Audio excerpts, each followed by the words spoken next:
The coaches have now got involved in the promotion of Cowboy and Conor, and both had a very fun statement. Conor's coach said, Cowboy's going to get the best Conor we've ever seen. The old Conor. I believe that term was used, the old Conor. I got to tell you, I don't know about this old Conor business. I personally have never seen Conor look bad. I just haven't seen that. He looked great against Floyd Mayweather. He looked good the night that he lost to Khabib. I mean, the guy was a little bit rusty. He hadn't been in there in a minute, and he goes and steals the only round that anyone has ever stolen against Khabib, previously or post-fight. Khabib never lost. He lost one round in his life. It was to Conor McGregor. I mean, I just don't know that Conor ever looked bad. Then Cowboys coach comes out and says, look, Conor's only got one shot. It's a left hand. And Cowboy doesn't get tired. Conor does. We're going to wear him down. Well, you can talk tough but some things are just true, right? Some things are true. And when you look at Conor McGregor, if you want to really minimalize him and talk about what, all he's got is a left hand, that of course is a very broad stroke. Now he will be known for that left hand because of all of his tools. The left hand sticks out the most, but to act like Conor's not going to throw a teep. I mean, Conor's got a great teep. He just never knocked anybody out for it. If you guys don't know what a teep is, sounds like a weird word. When I was coming up, it used to be called a foot jab, but it's a jab. It's where you're just jabbing. It's not a terribly powerful shot that's going to end a fight, much like a jab. It's more of like a feeling out. It creates space, but you do it with your foot.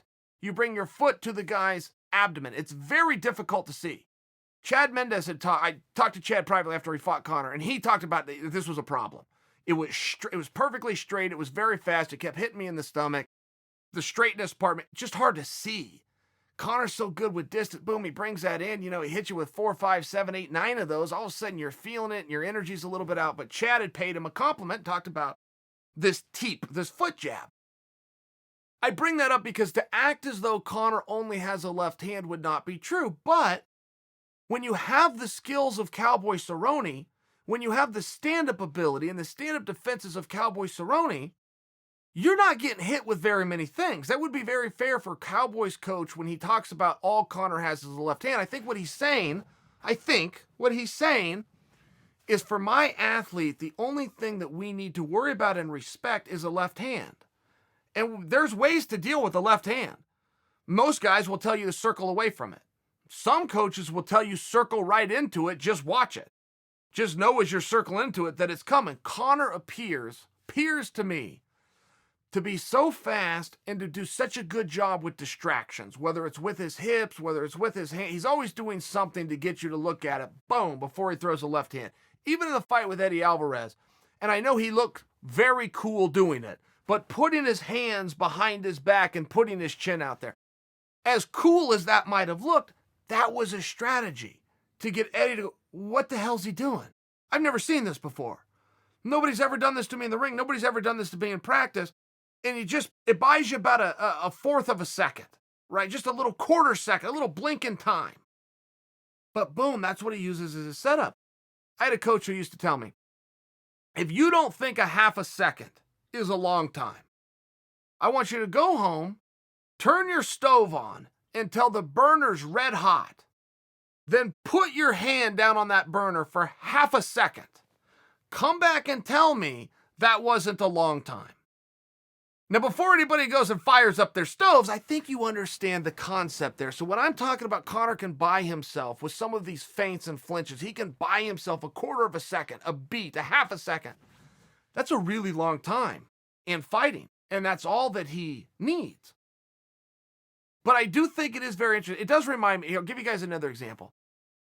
Daniel Cormier was going to fight Stipe Miocic the first time.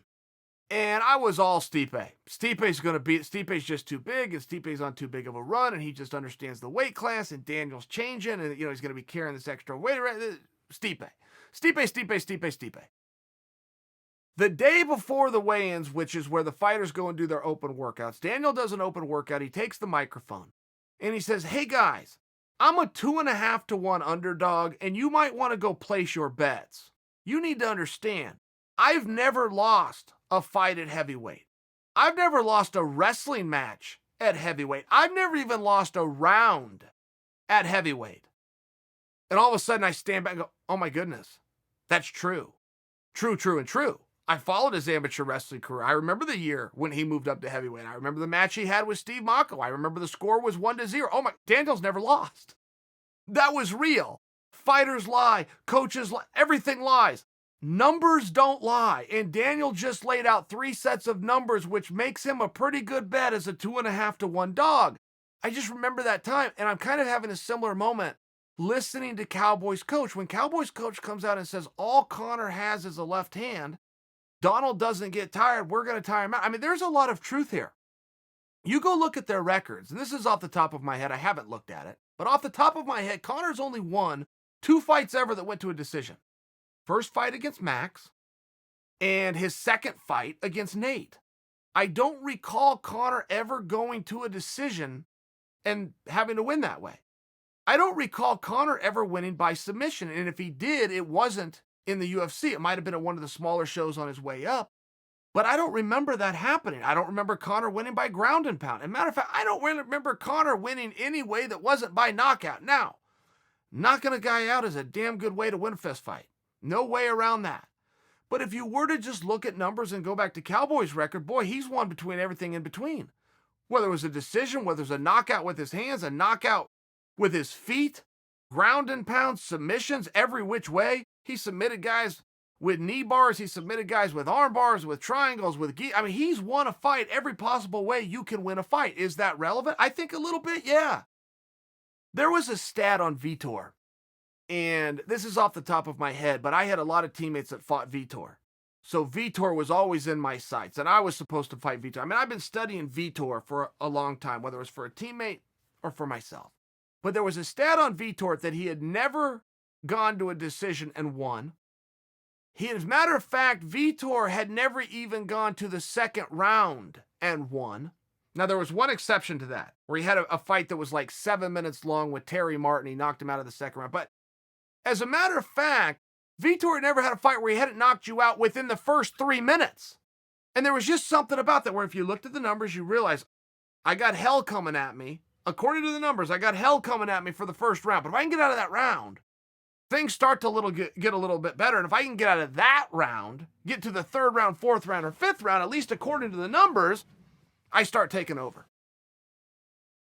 You still got to get through that left hand. And just because you've identified it doesn't mean you're able to beat it, right? It comes back to the Mike Tyson theory. Everybody knew about the uppercut followed by a hook, but nobody was able to stop it. It does come back to that.